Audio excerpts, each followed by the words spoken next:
Hi students, welcome to doctor పోస్పట్ Ravikanth Reddy channel. ఈ వీడియోలో డిగ్రీ సెకండ్ సెమిస్టర్ చదువుతున్నటువంటి విద్యార్థులకి పన్నాదాత్రి పాఠ్యభాగానికి సంబంధించిన 2 మార్క్స్ క్వశ్చన్స్ని వివరిస్తానండి. చివరి వరకు చూడండి. నచ్చితే మీ మిత్రులకు కూడా షేర్ చేయండి. మొదటి ప్రశ్న, పన్నాదాత్రి ఇతి పాఠ్యాంశస్య కవిః కః? అంటే పన్నాదాత్రి అను పాఠ్యభాగాన్ని రచించినటువంటి కవి ఎవరు అని దీని మీనింగ్ అండి. సమాధానం చూడండి. పన్నాదాత్రి ఇది పాఠ్యాంశస్య కవిః. పన్నాదాత్రి అనే పాఠ్యభాగం యొక్క కవి ఓగేటి పరీక్షిత్ శర్మ. కవి పేరు ఏం పేరు? ఓగేటి పరీక్షిత్ శర్మ.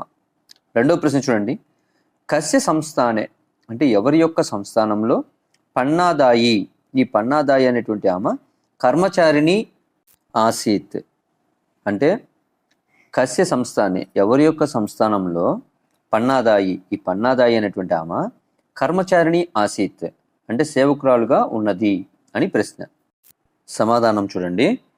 సంగ్రామసింహస్య సంస్థానే, సంగ్రామసింహుని యొక్క సంస్థానంలో పన్నాదాయి, ఈ పన్నాదాయి అనేటువంటి ఆమె కర్మచారిణి ఆసీత్ అంటే సేవకురాలుగా ఉన్నది అని దీని సమాధానం అండి. మన ఛానల్ మొదటిసారి చూసేవారు తప్పకుండా సబ్స్క్రైబ్ చేసుకోండి.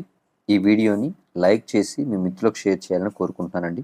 పన్నాయాహ పుత్రః కీదృశః అంటే పన్నాదాయి యొక్క కుమారుడు ఏ విధంగా ఉన్నాడు అని ప్రశ్న.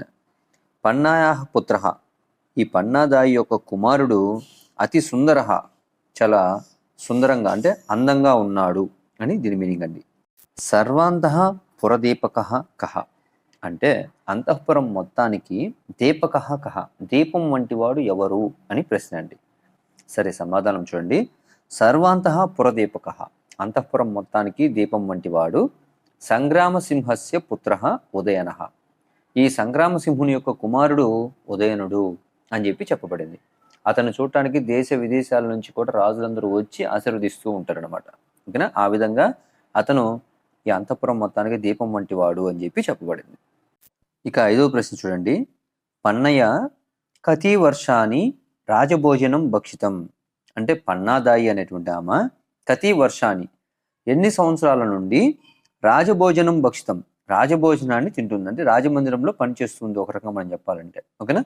సరే, పన్నయ పంచవింశతి వర్షాన్ని, పంచవింశతి అంటే 25, వర్షాన్ని అంటే సంవత్సరాలు, 25 సంవత్సరాల నుంచి రాజభోజనం భక్షితం, ఆ రాజమందిరంలో ఆమె భోజనం చేస్తూ ఉంది, అంటే 20 సంవత్సరాల నుంచి ఆమె రాజమందిరంలో పనిచేస్తూ ఉంది అని అర్థం అనమాట. నెక్స్ట్ ఆరో ప్రశ్న చూడండి.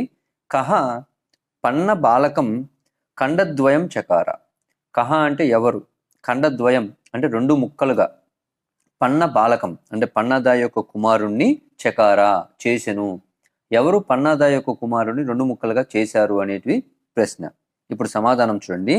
వీరబలహ, కహ అనే పదం తీసేసి దాని ప్లేస్లో వీరబలహ, వీరబలుడు అనేటువంటి వాడు పన్న బాలకం పన్నాదాయి యొక్క కుమారుణ్ణి ఖండద్వయం చకార 2 ముక్కలుగా చేసెను. ఇది దానికి సంబంధించినటువంటి సమాధానం అండి. నెక్స్ట్ ఏడవ ప్రశ్న చూడండి. ప్రేమ్న చ మాతృవన్నిత్యం అంటే ప్రేమ్న ప్రేమతో, చ మరియు మాతృవత్ ప్లస్ నిత్యం తల్లివలే, మాతృవత్ అంటే తల్లివలే, నిత్యం ఎల్లప్పుడూ, పన్నా ఈ పన్నాదాయి కస్య సేవాం చకార ఎవరికి సేవ చేస్తూ ఉండెను అని ప్రశ్న అండి. ప్రేమతో తల్లివలే పన్నాదాయి ఎవరికి సేవ చేస్తుంది, ఇది దీని మీనింగ్. ఓకేనా? సమాధానం చూడండి. ప్రేమ్న చ మాతృవన్ నిత్యం, మాతృవత్ ప్లస్ నిత్యం తల్లివలే, పన్నా ఈ పన్నాదాయి ఉదయనస్య సేవాం చకార ఉదయనుడు అనేటువంటి ఆ రాజకుమారునికి సేవ చేస్తూ ఉన్నది. ఓకేనా? నెక్స్ట్ 8వ ప్రశ్న చూడండి.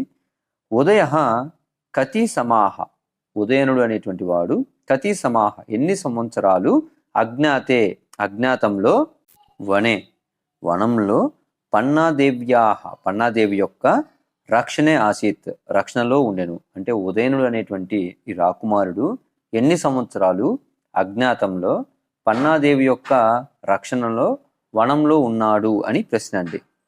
సమాధానం చూడండి. ఉదయ ఉదయనుడు అష్టాదశ సమాహ అంటే 18 సంవత్సరాలు, అజ్ఞాతే వనే అజ్ఞాతంలో వనంలో, పన్నాదేవ్యా రక్షణ ఆసీత్ పన్నాదాయి యొక్క రక్షణలో ఉన్నాడు అని ఈ యొక్క పాఠ్యభాగంలో చెప్పబడిందండి. థ్యాంక్ యూ అండి. ఈ వీడియోని మీ మిత్రులకు కూడా షేర్ చేసి సహకరించండి. Thanks for watching.